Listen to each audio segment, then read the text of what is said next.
Welcome to Live Sense8. I'm Sheila Applegate. And I'm Zach Hansen. And a special shout out to Justin Applegate for the composition of the Live Sense8 podcast music. In this podcast, we dive deep into the concepts of consciousness and other interesting trivia in the Netflix Original Series Sense8. We're doing an episode-by-episode exploration of how we can live a Sense8 life.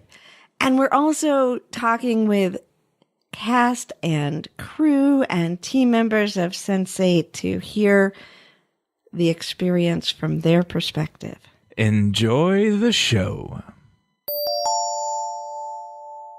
In this segment, we talk about what's going on in the world of Sense8. One of the things that I saw this past week that I absolutely adored was a video about Friends and Sense8. If you haven't seen that video, I will link it to our page because it is adorable. This is the month of the Sense8 rewatch, so fans have gotten together to rewatch Sense8 during the month of December and talk about it on social media to keep the conversation going. Be sure to participate in that. Coming up in January, Zach and I will be in San Francisco. We're going to do a live Live Sense8 podcast with an incredible panel. The Fairies will be there. That is Tino Rodriguez and Virgo Pariso. Both of them incredible artists and friends of the Wachowskis who played the fairies in the final episode and in one of the earlier episodes. We're really looking forward to continuing our conversation with them. Also joining us will be Michael Summers, also known as Bug in Sense8. Always a fun time with Michael. And the two moms, Sandra Fish, who played Nomi's mom, Janet, and Maximilian Ewalt, who plays Amanita's mom, Grace, will be joining us for a lively discussion about Sense8 and their role in Sense8, as well as exploring the play on the word know me, as in knowing yourself, claiming yourself, and what it means to really know me.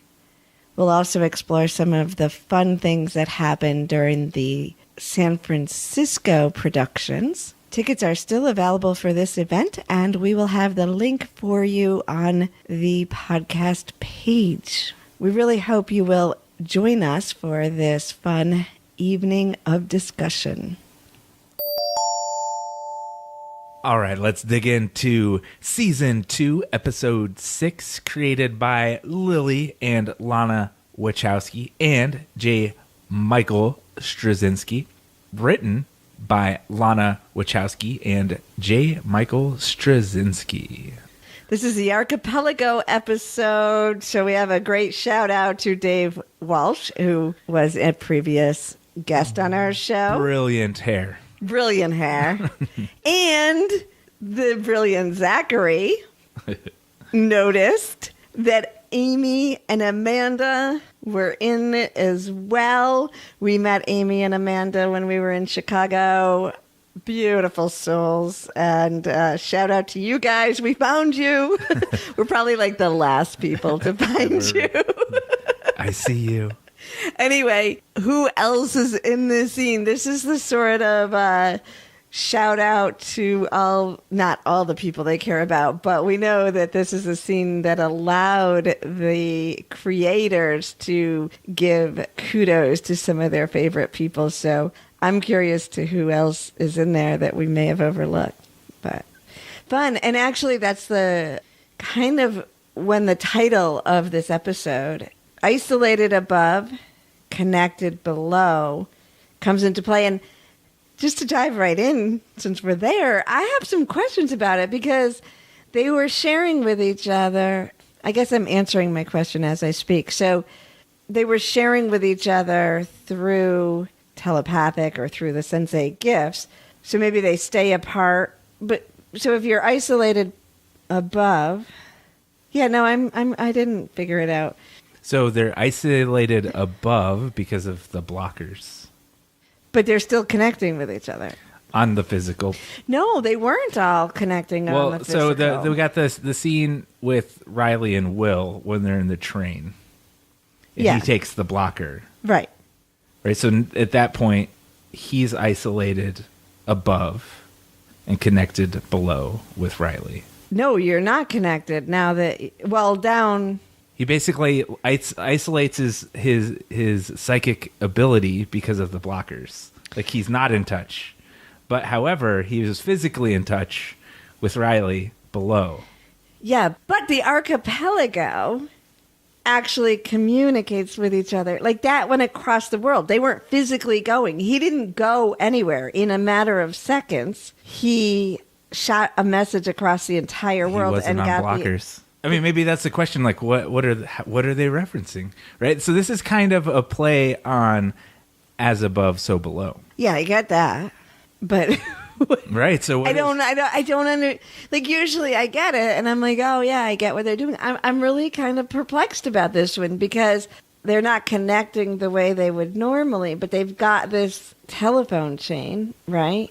But it's a telepathic chain that goes around, and they use those gifts within a matter of seconds. So that is connected above and isolated below because they don't come together below. They're all, see, it actually, so there's got to be a deeper meaning in here because they really are isolated below because they are not coming together as clusters. They're in hiding everywhere, but they still have a connection above because they can reach each other. So that's why I'm very confused. It's like the opposite of what they're actually doing in the scene that they say it. I understood it for the whole concept. I think this is a reference to an isolated situation, not the whole episode.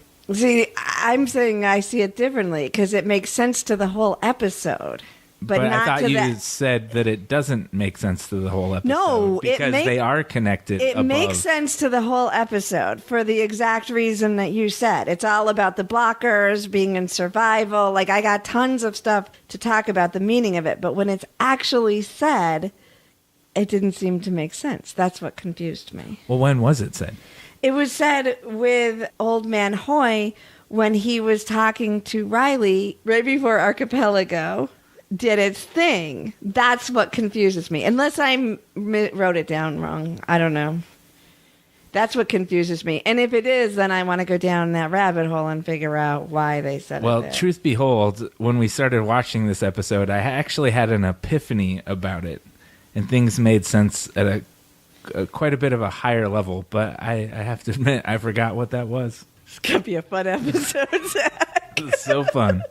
All right. So now that I've derailed us, let's come back to just a kind of overview. Capheus hooks up with Zakia. Yeah. We have some cool insights and quotes around that. Sun leaves her pup and her Poor teacher. Sensei. You know, I looked up who the teacher was because, like, what his name was because I never knew it. And on IMDb, the name of the character is just teacher. First trainer, then teacher. And it seems significant because he plays a significant role not to be named. So he is his role, right? Like, I mean, I like it that he's just teacher because that's, he has a Sensei, mystique to him. Guru, teacher, it's all the same word. It's cool. Yeah, I liked it. I just thought it was notable because I kept thinking, how come I don't know his name? And then I found out I do. Leto goes to Pride. He makes the decision to represent and do the speech. That's pretty cool. Will dreams that he's Milton and Riley is Milton's wife. Like, he sees Milton's life through the perspective of Milton's eyes, but it's kind of like this blur between him and Riley, which is interesting. It's like, well, is that like foreshadowing, or is it just them being able to, it's just him shifting a memory to his own perspective, which maybe is what happened because they talk a little bit about the memories. But he gets to see into Milton's worldview through his eyes a little bit. And Riley, we meet Old Man Hoy on the train, and we talk about the blockers, and shout out to him, Sylvester McCoy, who was one of the original Doctor Who's. So that's pretty cool. Another weaving in with Doctor Who in here. Then we got Kala and Wolfgang and Rajan Sexy Time. And Nomi finds Angelica's cabin, which is super cool. So that's what this episode's about. I gotta take a step back though, because there's something that I don't recall that kind of just skipped my mind space in the last episode, where Riley throws on the party. And where does Bodhi come from? Where does Mr. Hoy come from? And Puck was there. So if we're going back. You mean, do we not know? Like, they just they got drawn into the rave. That was my question. Yeah, that was my question in last episode. We don't really know. It's that they all went out without blockers, and they weren't hiding, and it attracted them. Now, they had the choice to go, but they all, something in that was like, I kind of thought maybe it was like they were broadcasting the rave via like a camera or like a video or something. But I was like, Bodhi or Mr. Hoy doesn't seem like the individual that would be at a rave. Obviously, Puck was, because he was literally there. But I don't know. I just like, that was one little detail that I was like, I think Old Man Hoy says something like he did go. Like, he felt a pull to it. Whatever they did, it was an energetic pull of the cluster opening up with the intention. And Old Man Hoy makes some reference like, well, I responded. Like, he was like, well, it's my... Because he kind of is like telling her, you guys are either with BPO or you're just crazy stupid. And basically... On the train, right? Yeah, but then he's like, basically, but I went, so I'm just as stupid. Yeah, I was just curious. I mean, how that works, because I mean, if it was just an intention, why didn't thousands and thousands of other Sense8s show up? Right? Well, why was it's it a those show. Three? Like, maybe they did, and we only saw the ones that we were going to. I mean, sure. I was just a little curious really how that little but part worked. That's all. That's all I'm saying. Just curious. I'm going to go with intention and some creative freedom here. All right. So there was this moment with Will and Riley, and it's the moment they meet Old Man Hoy. So it's going in cycles now, and Will is under the blockers.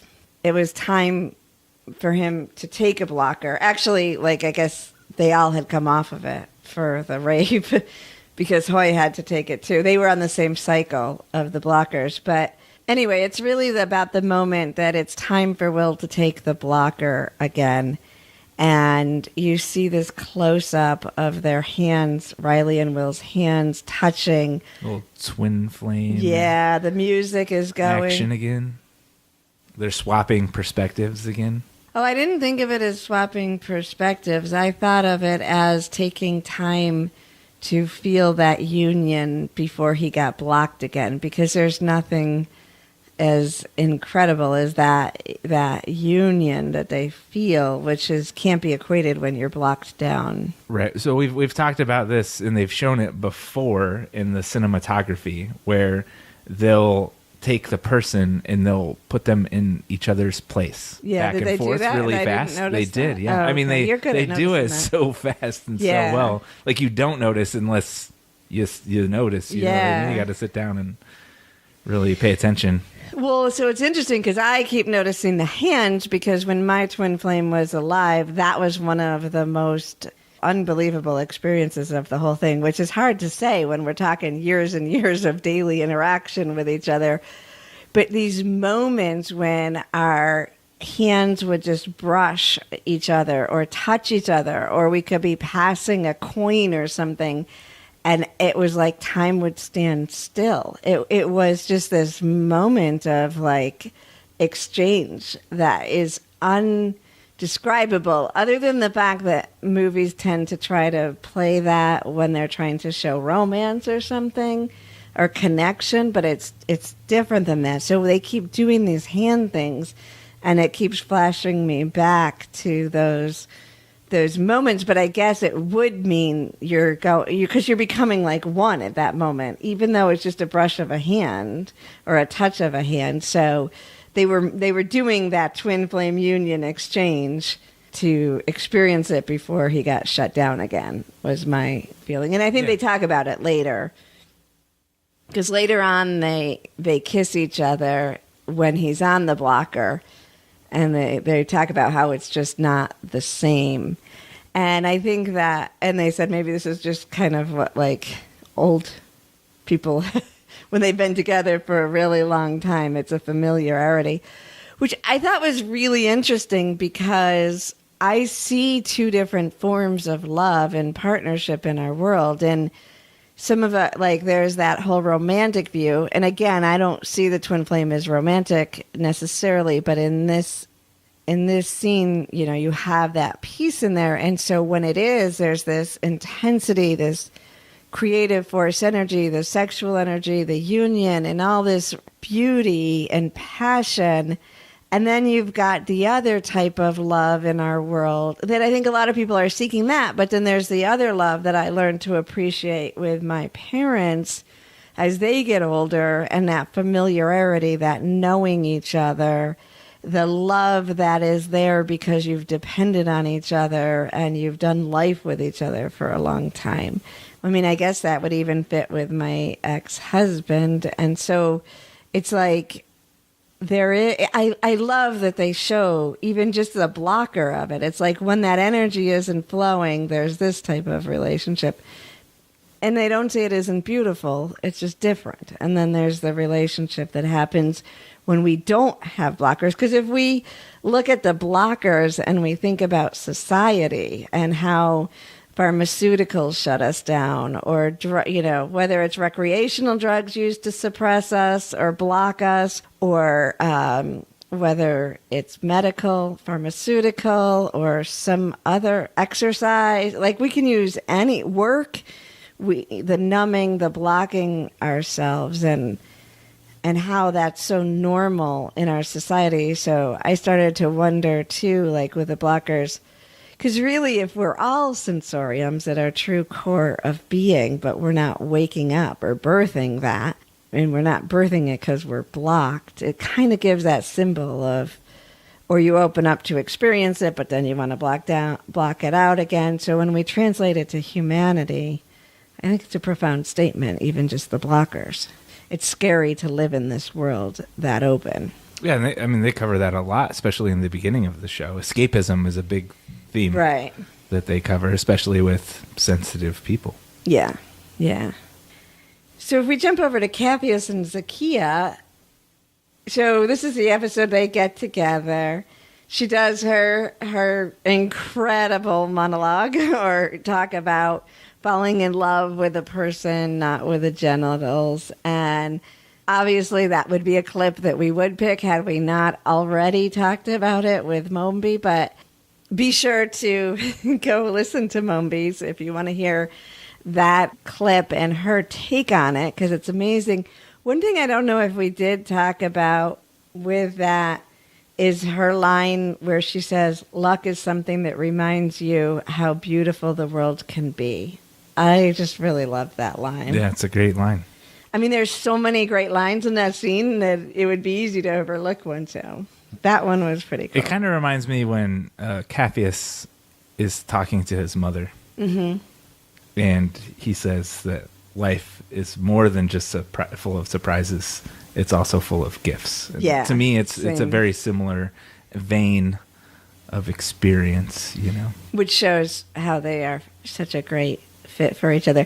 The other thing I noticed this time is Zakia says, in the morning after Capheus has slept over and he's exploring this different world, because to him, you know, the refrigerator, There's the coffee magic everywhere. yeah.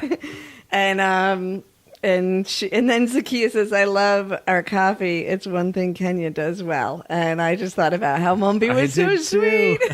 She brought us coffee from Kenya to Chicago. So that was just so sweet that she had thought of that. And that line made me like, oh. Cool. So should we dive into some clips? There's a lot to talk about here. Yep. So we're going to preface this clip here. We're going to hang out with Kala and Wolfgang after a spicy night. So their Wolfgang is playing some soccer, and Kala has a few words for him. About last night, I needed you, and you were there for me. But it was wrong. Why? You don't know why. You weren't in my bed anymore. I'm sitting on this desk here. It's in our heads, like a fantasy. Last night was not a fantasy. What's true is that married women like to fantasize. It's what keeps marriages together. No. I don't. I must not. Okay, you're in Bombay, I'm in Berlin. I think you're safe. Please. Last night made me realize that I can't be trusted with my thoughts. Come on, Wolfie. Let's finish Fuchs Fox. I need help, and you have to help me. I'm trying to make a life.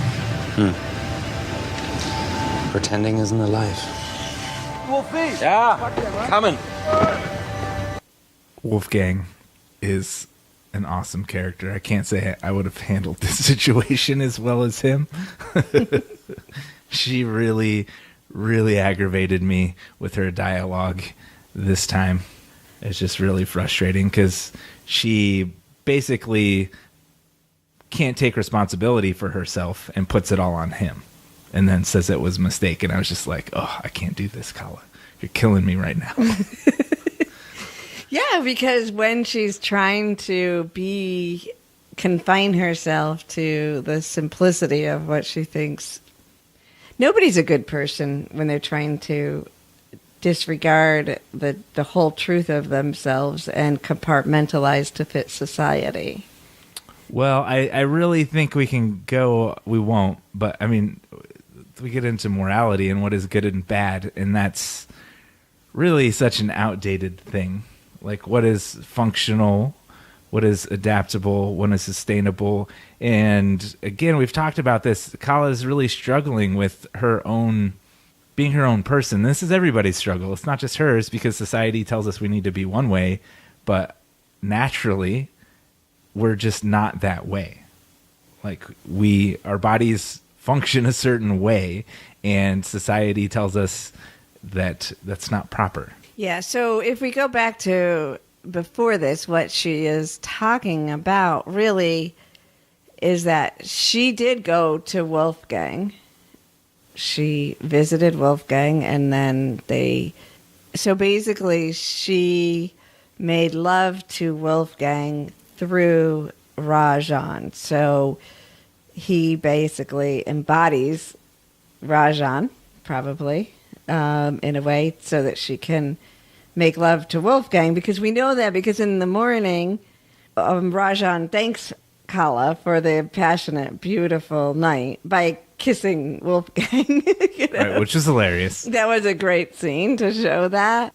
Yeah, so she asked him, she opened up to love, and in truth, opening to love, and that isn't physical, so it is on our higher consciousness, it's union of soul at that point, that then it gets gifted to the other person involved. I mean, he had a wonderful time. He felt the love. So not only did he experience being able to have sex with his wife, he actually experienced the intensity of their love, which actually can confuse things too, right? Because now he's associating that depth of love with Kala, whether it's actually Kala and Wolfgang that he's feeling that depth of love for, though he has no idea. So you have all of that happening. And then like you said, I think Wolfgang handles it really well, and He does. and he even says this is what keeps marriages together. So, because like you said, what is human nature? And if you're not, monogamy of the body is perhaps limiting and not always healthy for couples to commit to, or is it healthy to commit to that above just committing to truth? And if the truth becomes monogamy, then that form for that period of time matches. But beyond that, you're talking about her now trying to be monogamous in her soul, which is constricting. And it's again because they're taking that union of pure creation energy. Because if you're not body to body, it's pure creation energy. And then reducing it to a belief system to say that she can't experience that because if she does, then she can't fulfill her role. And he's saying it actually supports your role with him to open to this energy. So that's quite fascinating. And I don't know. But another thing I noticed, so they're playing football, and the only people in the world that would call it soccer is the U.S. So football, pretty rough, actually. Like, I haven't seen football, that kind of football, that intense. But did you notice the mural, the elephant, the painted elephant? Huge painted elephant. Yeah, I thought it was super cool. Yeah, and so that does show a physicality of their, because it was out of place. I mean, there was graffiti, and there was graffiti underneath it that said sage, which was interesting too. But you've got the two worlds blending. I didn't look in her scene to see what piece of his world might have been there, but it is like the physical worlds are colliding, even though it wasn't physical. And she's right; it was more than a fantasy. It was an interaction. But we can't. First of all, relationships do come from above, so as above, so below. But they can't be confined into the simplicity. And they do impact as we weave back and forth. But I got distracted as I was talking because, and when I said as above, so below, when we talked about isolated below, connected above, this is one more aspect where that title makes sense to me, right? Because... Well, they're not isolated above.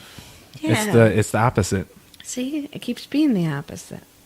Except for when Will takes his blocker and he's with Riley. Right. Or anytime they're talking about blocking. Yeah. And not when it's said. So I'm very confused. I want to know more about this title. I feel like I'm failing. Maybe you just need to watch it again. But did they flip it on purpose for us? That's what I think maybe you'll have to just watch again and see. I know. Well, it is December. Yeah. I can watch. One thing that was interesting that you pointed out, which I don't know if this is what you're attending to, but that mural of an elephant could represent Ganesh.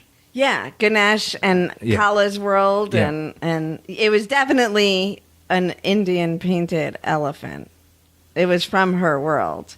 It could, even if it didn't, it could have represented Ganesh, but even if it didn't, even in its simplest term, it was painted as they do in India, not as they do in Germany, right? It didn't have that look to it. It was that was pretty fascinating. And it didn't fit. But even God, so Ganesh, even God is in the ghetto. I mean, it was like a rough football in a whole area that was all graffitied, Anyway. All right, so then the next clip, we got Lido at Pride. He had a warm welcome at Pride, and then the dinner before that, his team was kind of trying to, get him to talk from the heart. And so here we have Lido's speech at Pride. I wanted to say that I am very honored to be here.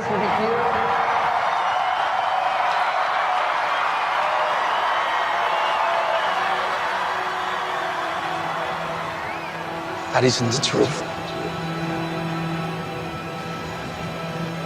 To be honest with you, I've never been as scared as I am right now. All of my life, I've had to pretend to be something I wasn't, and to become what I wanted to become. I couldn't be what I am. I am a gay man. I never said this in public before. I am a gay man. I am a gay man. I am a gay man.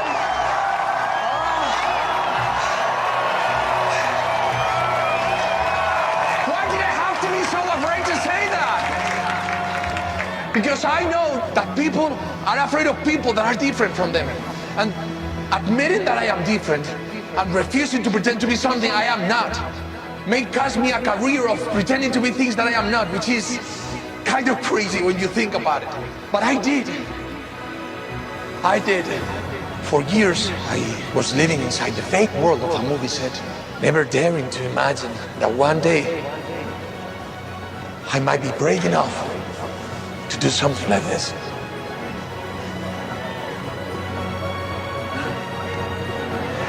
Come with me.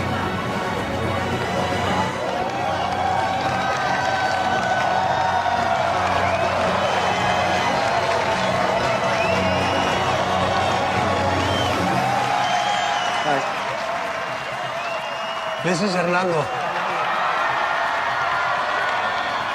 He's the love of my life.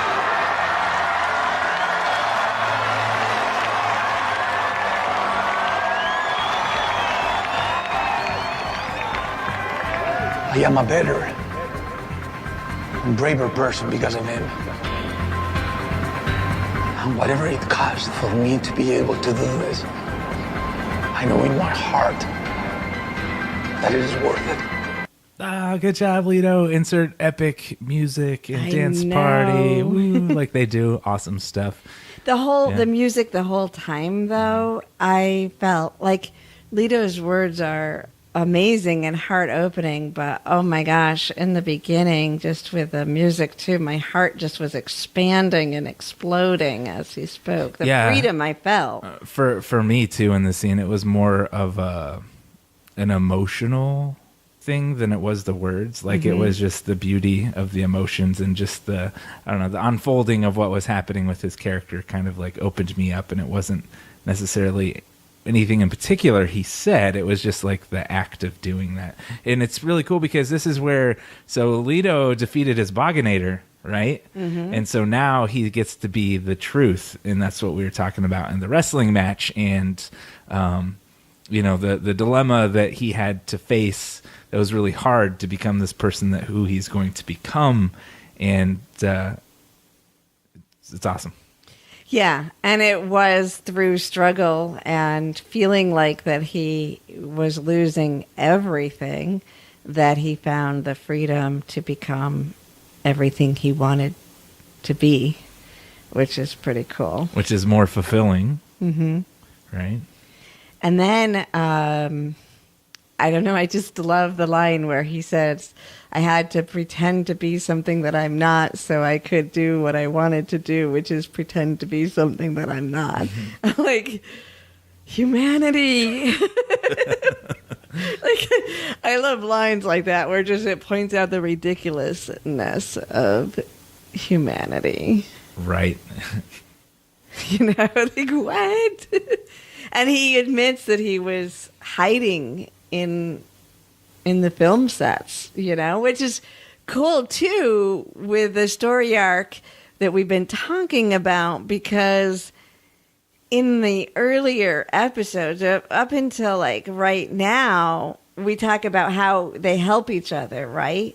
And Lito was always helping by acting. Like, his helping was almost always, there's been a couple incidences, but almost always it was in a set that he would use his superpower. His superpower was hiding in the beginning of Sense8. It was hiding in the film sets, and it's been progressively coming out to this stage where it's full out, and he's now free to show up not only for Hernando, but for himself, but also for the cluster.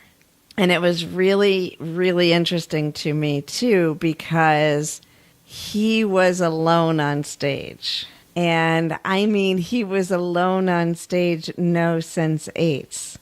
Behind, and the way it was filmed, like in many situations like that, there were the big screens behind him so the crowd could see, but there were multiple ones. So it was him, and then there were pictures of him behind him where you would usually see the cluster standing, but it was him against him, and that's it. And even when the cluster did show up, they stood off to the side with Danny and celebrated with Danny over there, which is so different than every other scene. And it just shows the honoring of even the cluster stepping back to allow him to shine. Yeah, that was a really cool thing you noticed there. And I was just kind of thinking, because I didn't notice that until you pointed that out. Like, it didn't really sink in, but it's almost like, in a way, it kind of reminds me of a hall of mirrors, where we kind of see, kind of, in some instances, like a distorted version of reality. But in this moment, it wasn't distorted. It was an authentic moment where that echoed out into the cosmos, or the TV screens in this instance, which is the cosmos, right? It was just really cool just to see that experience, how it multiplied itself, in a way, his authenticity multiplied itself in a very healing way, right? And it was his words alone. So he had always used the script words, right? And then every other time, like when he was interviewed, every other really epic time that he spoke everybody. It was the weaving in, like when he spoke to the news reporter, and they were all taking turns, and they weren't just his words. These were his words and his words alone in this situation, from the depth of his heart alone, individual within the cluster, which is so important for us to remember, even in soul family. Like we have our back, or oneness. We are one, and we are ourselves. I am a me, and I am also a we. Yeah. Yes. It was his chance to be a me with all the full support of the we. And next, we have a couple clips where we have Riley talking to Mr. Hoy. But before that, he has a really awesome quote. Yeah, so Riley connects with old man Hoy. Remember, he's suspicious of her. And when she finds him and connects with him, he's in a box. He has created a safe box for him to his own room to hang out with, where BPO can't find him. I guess, so he can be off the blockers for periods of time and experience life without having to worry about getting caught or overheard. Or he could communicate with I guess that would be a space where he could communicate with other Sense8s without worrying about being identified by his location. So it hides everything in the location, which is similar to what Will and Riley are doing in all of their different places. But Riley convinces him she's safe by walking out on the roof where they're hiding. So, because they still went back into hiding a bit after they went out. They kind of go back into one of the underground, they talk about it, these underground places. Yeah, just kind of underground rooms that people are known to travel and camp at, if you will.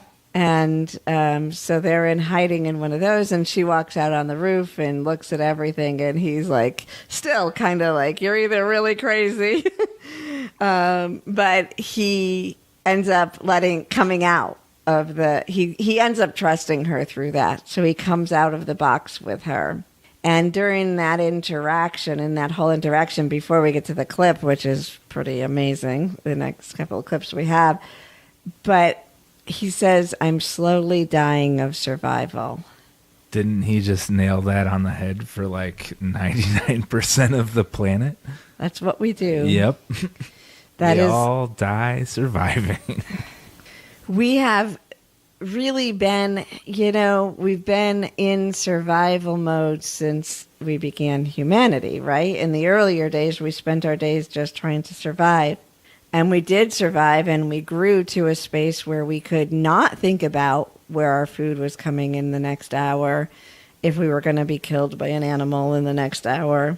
And most of us, there are still some people who are genuinely having to survive each moment from their situation. But a large part of humanity doesn't have to spend it surviving, and yet we slowly die as we spend our life surviving. I don't know. Most of us are chasing paper so we can pay the bills, which is a form of survival. Mm-hmm.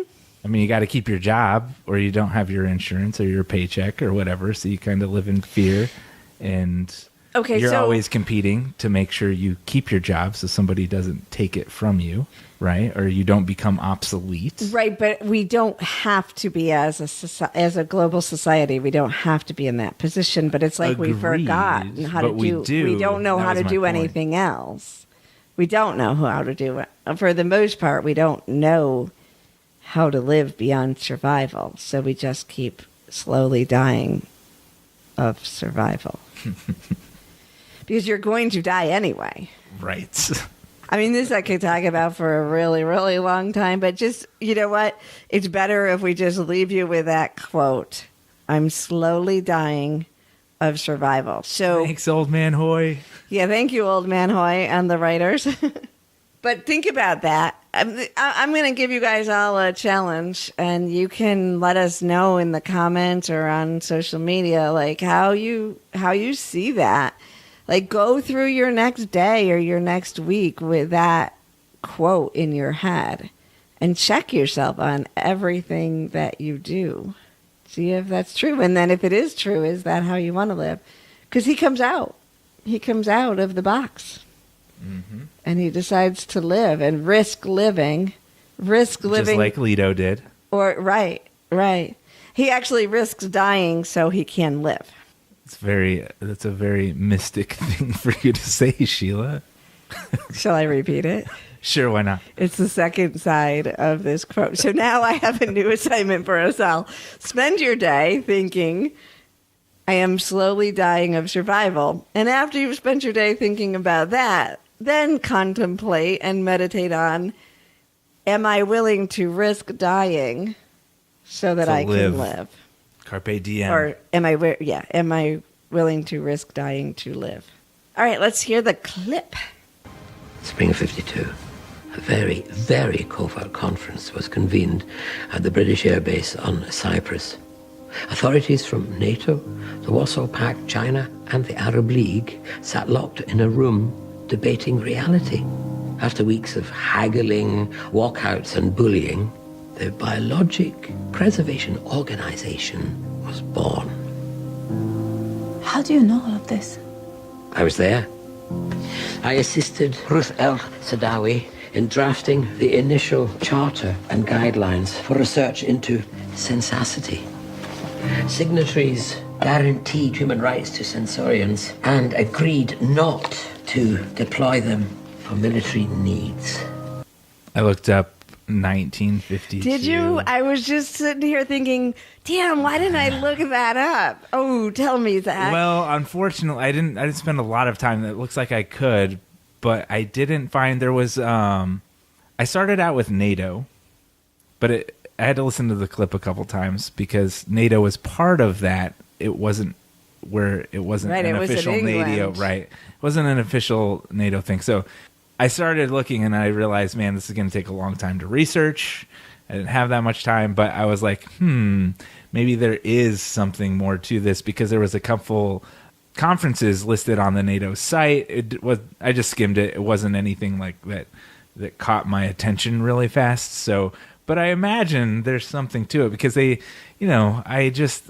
has to be a lot of Easter eggs that we could go hunting for. Like whether that's reading all these books that they left us. Like there's so many clues into Lana's autobiography to discover her life that she probably left inside of Sense8, right? And it reminds me, we were watching a little bit of Westworld, and Anthony Hopkins' character in there was talking about this other character in there, but he basically said, you need to leave yourself in the artwork.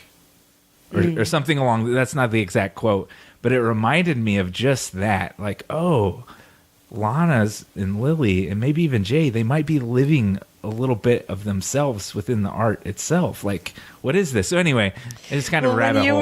When you were talking, I thought of Ready Player One. I read the novel prior to the movie, but the whole video game person puts himself within it as well. The creator of the video game, and it made me think of that. I don't think we're assigning too much credit to them. I want to go research this more and look outside of take that treasure scavenger hunt, because the dates, look at the world, look at the different. Yeah, that was a very specific thing to say. Yeah, and I had just listened to a clip from my friend Bo about, was it a Kennedy that met with the Green Beret? Was it the Green Beret? I believe you were telling me that. But it was the same similar kind of thing. Like there was a period where he met with there were secret meetings going on around that time that they can speculate, but we still don't know what those meetings were. So my guess is there probably have been some of those throughout time that I'm going to explore it more. Yeah, I thought it was really cool. I mean, he could have just said in the 50s. Exactly. When they give a specific date, a specific place, and then 1952. Yeah. On a British Air Force base or whatever. It's like, and then I really started to think, I was like, man, what if BPO, I know it's, this is all fictional and stuff, but I was like, what if it's got it all fictional? What if it's primarily fictional, sort of? What if, Lana has a tattoo, Homo Sensorium. Mm-hmm. What encounter, it made me really think, like, what encounters she might have had in her life from, I'll just throw out some vague Men in Black scenario or whatever, like BPO or whatever it is, just somebody giving her some gruff or, it's just can't very imagine. I know. Can't imagine her experiencing anything like Not that. at all. No. Yeah, for Lily and Lana both, and J. Michael. Yeah. Like, we don't, and so, the writers, haven't we all? Like, right. I mean, the more public we are, the more we're going to have stories like that. I mean, they've been suppressing conscious people forever, Yeah, but we also we got derailed on what they wanted to tell us beyond that, but this is the first time we're really getting a deep understanding of how BPO came to be, that Old Man Hoy, the intentions as the beginning founders came to be, and the agreement they made not to use them for military. That is like one of the catch-22s of our world, right? Because even like Tesla, like, right? All these people, it's the brilliant, the people who are outside of the box, the people who live like that are always at risk. But we can't suppress ourselves out of fear that it's going to be misused by humanity. But it's a really huge thing. And imagine if that really was upheld, that they wouldn't use Sensorium or... That would be terrible. We wouldn't have a show called Sense8. I'm just kidding with you. Like, I know where you're going. We would. It would be a way different show, and we'd all be showing up for it, and it would still be on. All right. Anyway, I mean, that's the thing. We have brilliance in it. It is cool. This is a really great scene. We're informing us more of the audience. There's like one of the best things about season 2 for me was just this idea of other clusters. It's like, holy cow. Now we're expanding the world and we're going back in time. Like there's right. I had it written down. There was they actually refer to the Neolithic period where the archipelago was created in the Neolithic period. Yeah, and that goes all the way back to when Grace and Amanita and Nomi were talking to that professor. I'm pretty sure she references back that far, too. That's when they split, I think. Yeah, so for me, just thinking about where all the places they could go with this story, like going back in time, there's so much cool stuff they could do with that, not including, morphogenic fields and things like that and DNA. So at the end of this scene, it flashes back to, because it's weaving between Amanita and Nomi at this time. They're in the woods discovering Angelica in the cabin. They weave back, and that's when Amanita explains the Sicilium and the memories. Yep. And that's where they use the word morphogenic field. And I did go look this up too a little bit. So that was pretty fun. There's more. That was like in the early 1900s. There's this concept that there's a field. So if I'm going to butcher this just so everybody knows, but basically like our DNA. Everybody has Google, so right? it's okay. Everybody. The gist of it, again, I didn't spend a lot of time. I believe originally it was like there was this idea that DNA informs a field, and this field will build cells based on that information. Interesting. Don't quote me on that. Go to Wikipedia. And that's where our memories are held, and where we can share memories. According to Sense8, that's what she's talking about, is how memories can be shared in that field. So because the Sense8s are kind of recalling memories they don't have. Right. So which I've actually done all my life. Right. I have memories that I thought they were my own. Sometimes I've had memories that I've known weren't my own, but I have memories from when I'm young that I really thought were mine until I got old enough and looked like way past when I should have. I got old enough and looked back and was like, wait a second. That would have been like 50 years. Like those things wouldn't have happened in the age that I was born. Like they were out of place in humanity's timeline. And I was like, whoa, whose are they? I thought they were mine. And they weren't past lives, which is a whole nother thing. Right. There's no proof for this, of course, but it's been said that our DNA holds all the information, like all of it. Past, like present, oneness. Yeah. All of the information of all that is. Right. So that's obviously a theory. We can't, science that yet. But it also really, this is one of the things that resonates with me a lot in the Superman story is this concept that Clark has the codex. He has the DNA of his entire civilization within him. Mm-hmm. Right. And I think that's a metaphor, in my opinion, like an inspired metaphor, which kind of plays itself off to this idea like we have this DNA that's informing us and we're sharing memories and timelines within this phenomenon that happens within our cellular structure.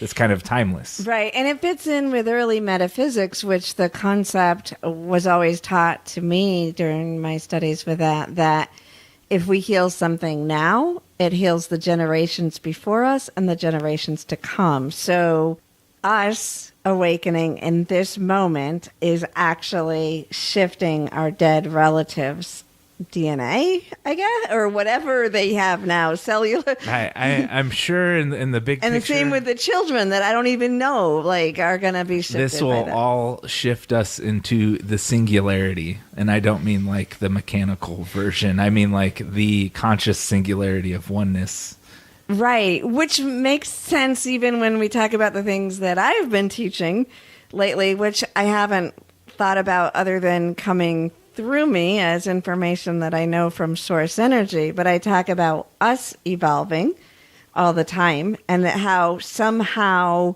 us moving through, evolving our bodies will impact the future generations. And that's kind of been something like I've said that because it comes through me and source energy information. But my logical side is like, yeah, but I'm not having any more kids. How am I passing it down in the DNA? And then I'd be like, it just is happening. So, but that's what I was thinking about probably without realizing it. Like that would be the same thing. Right. I mean, we can this can go pretty deep, right? So we have our own fields within our own cells, and we create our own field. And we've also talked about limbic resonance earlier in the show, right? So not only like you kind of get into quantum entanglement, right? Right. So not only do you have your own universe within you that's changing, you don't have to have a kid to change somebody else's resonance. Right. In their energetic patterns, which informs their cells. And I'm sure that goes back and forth. You know, there's probably a lot of science and devices that we don't have right now to tell us all this stuff. Right. And then there's the galactic disc that I discovered through fractal illumination when we were doing the fractal illumination, and all of a sudden this disc was released, and then the blueprint. The codex, right? Yeah, it's like this little disc, and it's layered with all this information that I can't even read. And I started to see it releasing when we were doing fractal illumination in each person. And then we spoke to someone who's well up to physics, and she explained that what I was describing was the galactic disc, which is found in everything, and that the fractal, like it's found in the universe, and it fractals all the way down to the individual cells or DNA. Or so this shit is real because we discover it even when we don't know shit. You know, like, when we don't have tools, we can discover it to discover things. Right. There's some of it we can discover it, and then we can flat, right? wait for the the people to build the physical technology to prove that what we know is true. It's Science so can't slow. even prove that we exist, so... But we all know we do. Do we? Well, I guess we'll never know. Until we do exist. And then we'll look back and say, shit, we weren't existing back then. Silly us back then. All right, we have one more clip, right? Yep, and we're going to, again, same conversation with Riley. Yeah, it's like so we had jumped over to Amanita and Nomi, and now, so it's really like a continuation, but there was another scene in between. Right, and so there was so much in each one, I knew we were going to talk for a while. Right, he gave us the how BPO came to be, and then we'll continue on. Why didn't the charter just announce to the world that Homo sensorians exist? Look, we all know sapiens. I mean, some of our best friends are sapiens. When sapiens feel safe, the nicest people you could meet. However, feed their inner demons, frighten them, find reasons for them to divide themselves from otherness, and then watch those self-same sapiens drop bombs on whole cities, drive planes into buildings, and happily herd millions of their own kind into gas chambers. And that's just what they would do to each other. What wouldn't they do to a totally different species? That's why Ruth herself advocated total secrecy. Was Miss El-Sadawi a Sense8? No, but our twin sister was. They came from a village in Egypt. Not long after her sister's cluster birth, she was stoned to death for immorality and witchcraft. Ruth went from being a doctor one day to a crusader the next, and did everything she could to prevent it from happening to someone else's sister. If she was alive today, she'd look at what BPO has become, and she would weep. This is so loaded, Zach. Tell me about it, Sheila. Tell me about it. Okay, first of all, I love how he calls them sapiens. Me too. It's awesome. First, I was like, what? Oh. Homo sapiens. Homo sapiens. Yeah, now I got to get back to the beginning when he's talking about it. So there's so much here. So, okay, so when they first started, she's like, why didn't they just tell everyone, right? It does circle from the beginning to the end of this clip, because what would have happened if everyone knew? If everything is out in the open, if the Homo sensorium is actually more powerful because of their unity mindset, their cluster abilities, their evolved abilities, and their unconditional love. And we go back to Jonas sitting on the bench in the gallery talking about the difference between Homo sapiens and Homo sensoriums, and that Homo sapiens like secrets. So she was a Homo sapien trying to solve the problem of a Homo sensorium. So she used... Which is a Homo sapien. Right, exactly. So it's just, vicious circle. But so she used the mindset of a sensapien to solve the problem of the sensorium. So we now bring secrecy into the Sense8s, and that actually ends up reducing them, even if her intention was good. So now we've got the idea that people do bad things for good reasons, thinking they're doing right, and creating this whole, when we create sometimes, we have no idea, even though our good intentions come where they're going to lead to.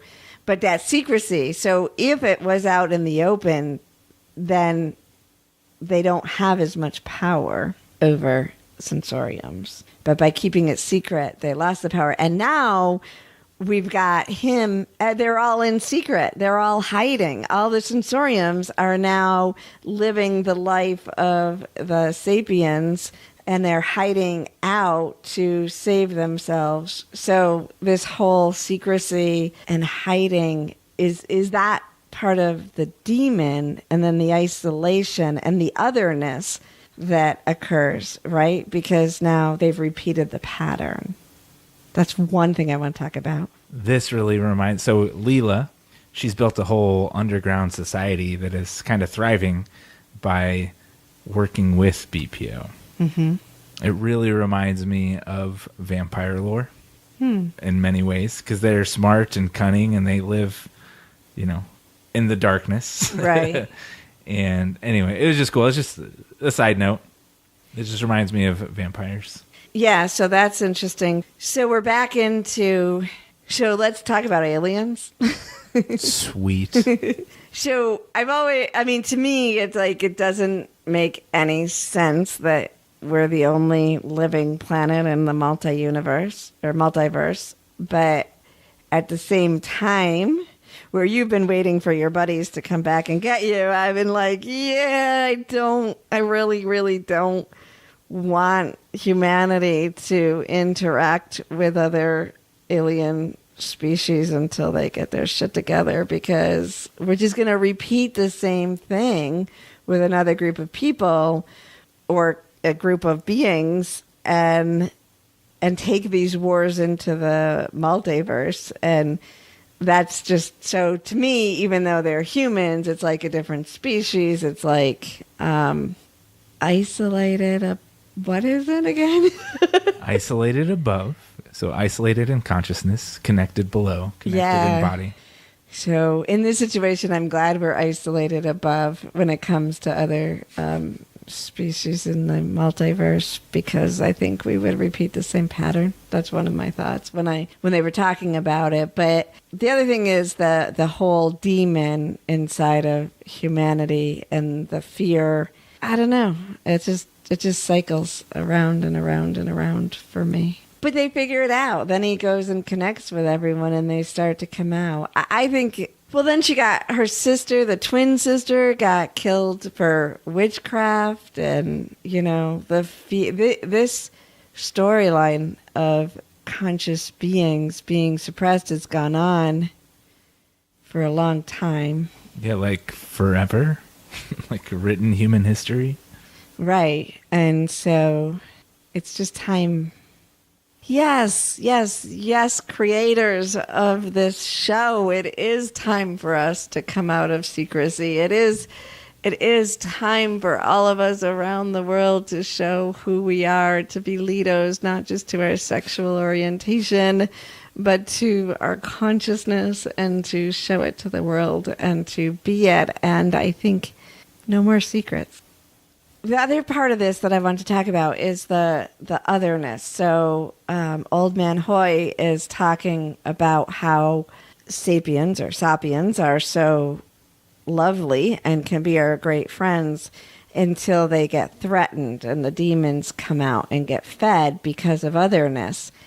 This is where I really wish that the creators and the writers could have had as much time in the world to take this story forward, because it was one of my concerns actually in the storyline all along.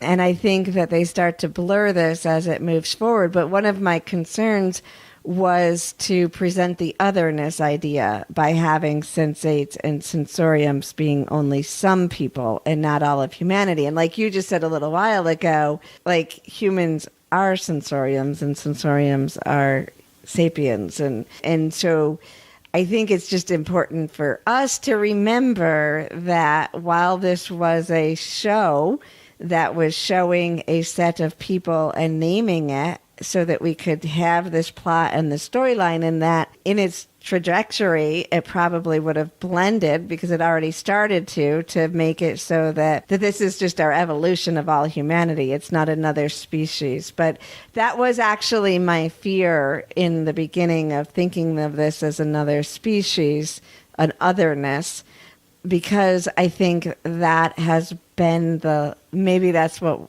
they're trying to invoke in us, but that is the storyline that has happened throughout humanity. When you feel they don't kill people because they think they're weak. They kill people because they're a threat, that they have powers that the other doesn't have. So people who have been more autonomous and altruistic and in tune in the past have been perceived as another species and then persecuted or eradicated. And so that is so important, and possibly why in the finale they did some things that, because we're sticking with the timeline, episode by episode here. I won't go into that, but I think it's important that at least that message gets seeded for us to realize that all of us are Sense8s,